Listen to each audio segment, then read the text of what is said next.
نړۍ کتنه وکړم او د جوړښت تفاصیل یې وګورم، په هر ځل کې د دې خبرې نوي دلایل مونده کوم چې نړۍ خامخا له وړاندې څخه زموږ د راتلو په هکله پوهېده.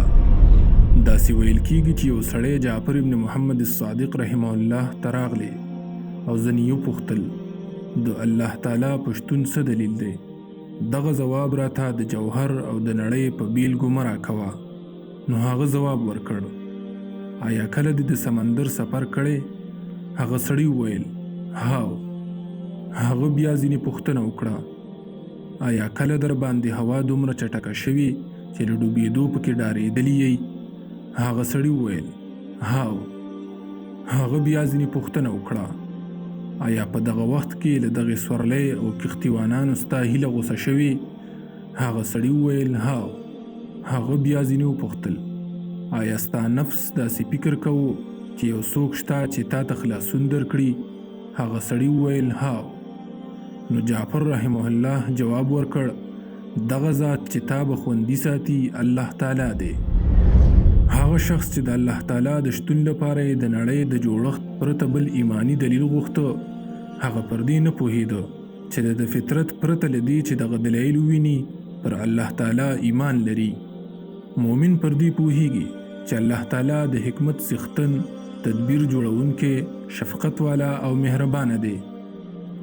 نو آیا نړۍ کولی شي چې په ځانګړې توګه دغه صفتونه موږ ته ثابت کړی شي؟ جوړونه او که د شطرنج ګزار. داسې فرض کړه چې ستا یو ملګری ستا د کور له انګړ څخه د شګو یوه دانه واخلي او داسې ځای ته یې یوسي چې ته یې نه پیژنې، بیا له تا څخه وغواړي چې د دغه دانې ځای پیدا کړه.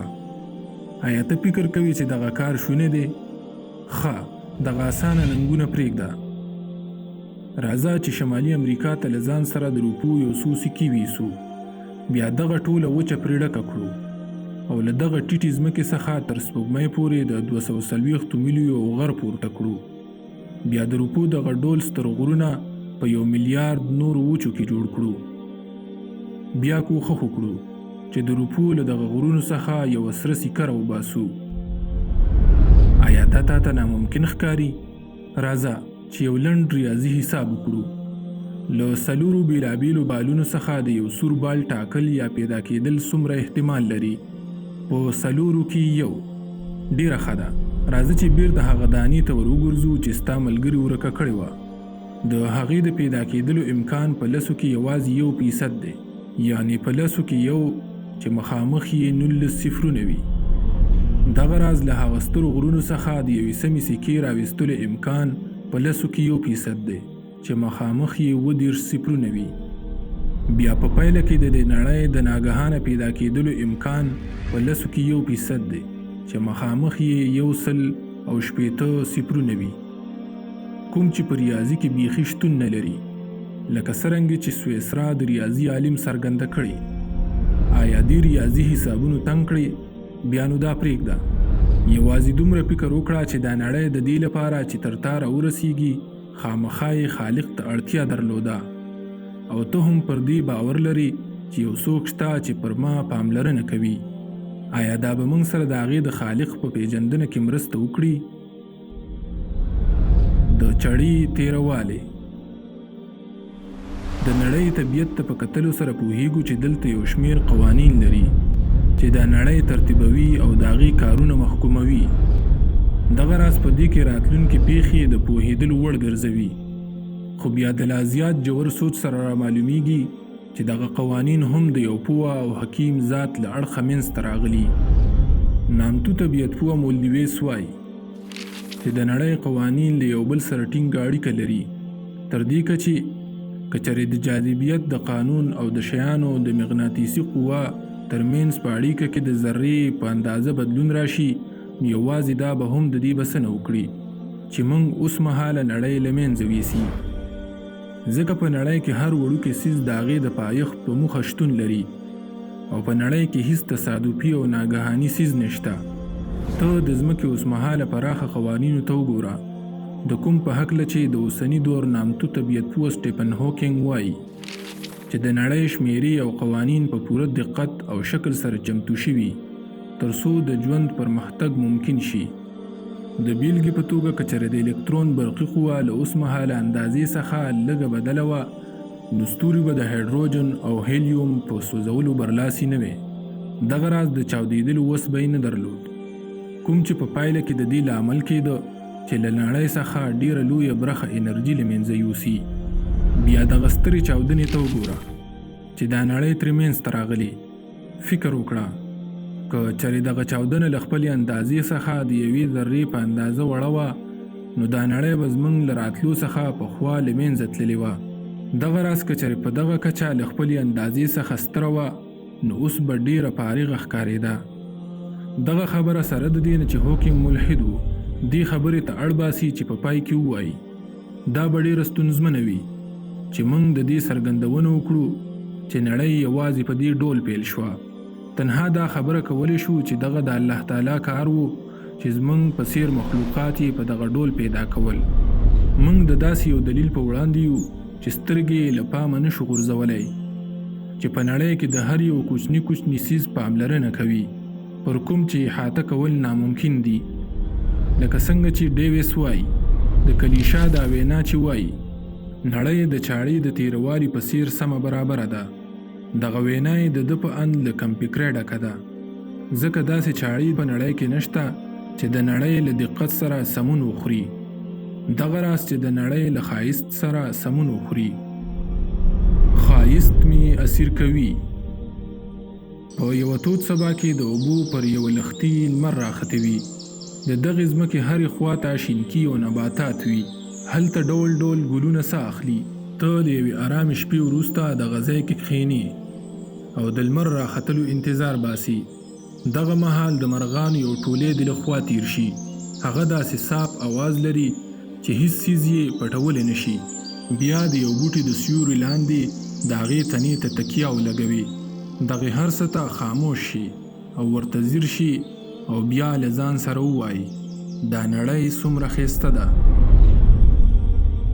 د دې له امله نامتو لاهوتي کلاک بنوک وایي د الحاد او بېدینۍ د مخنیوي لپاره تر ټولو غوره لاره دا ده چې انسان په ښه توګه هغه ښایست ته ځیر شي چې الله پیدا کړی دی.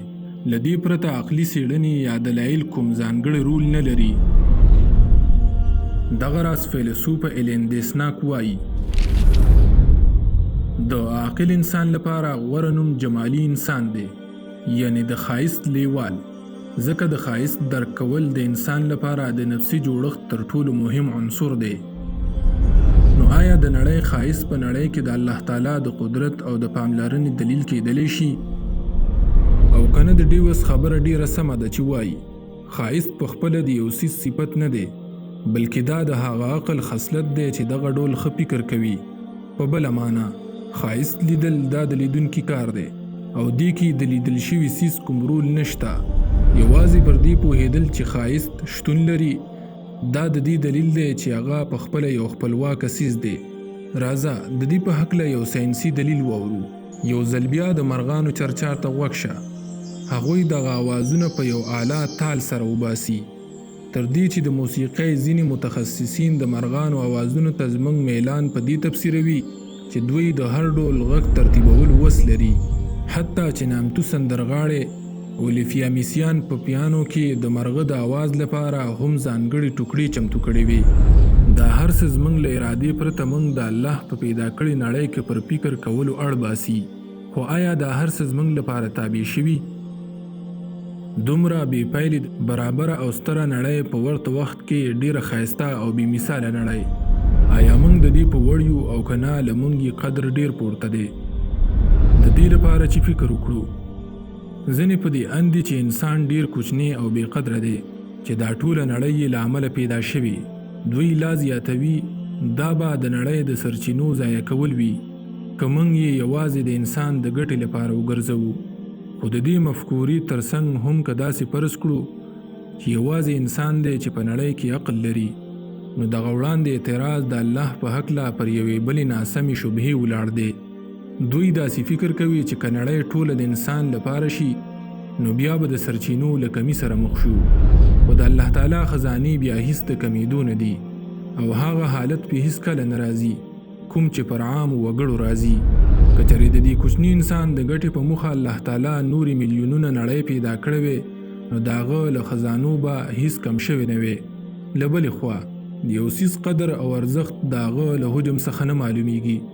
دا خو یو خورا څرګنده خبره ده، لکه په لاس کې یو ملغلره د شګو له ډېرو غرونو څخه بهتره ده. په پایله کې د انسان حجم به ولې د خپل خالق په نزد دومره ستر نه وي؟ که د یو چا عقل پر دې خلاص شي چې دا نړۍ یو حکیم ذات پیدا کړي، بیا د هغې کائنات او طبیعت وګوري او هغه تدبیر ته ځیر شي چې د نړۍ هرې ذرې ته رسېدلی، نو عقل به یې د ښایسته جوړښت ته پراخه شي او زړه به یې د ترتیب شوي ښایست ته کولاو شي. دغه الله انسان ته د ده له راتلو وړاندې دغه کور چمتو کړی، بیا یې په خپل رحمت او لطف ورته تابع کړی او دی یې پرې برلاسې ګرځولی. دغه مهال به یې زړه مطمئن او عقل آرام شي، ذهن به یې روښانه شي او په رکوع کولو سره به الله تعالی ته ور وګرځي. الله تعالی فرمایي: سنريهم آياتنا في الآفاق وفي أنفسهم حتى يتبين لهم أنه الحق أولم يكف بربك أنه على كل شيء شهيد. زر دی چې موږ به دوی ته په خپلو نفسونو کې زموږ نښې ور وښایو تر څو حق ورته څرګند شي. آیا دا بس نه ده چې ستا رب پر هر څه څارونکی او ګواه دی؟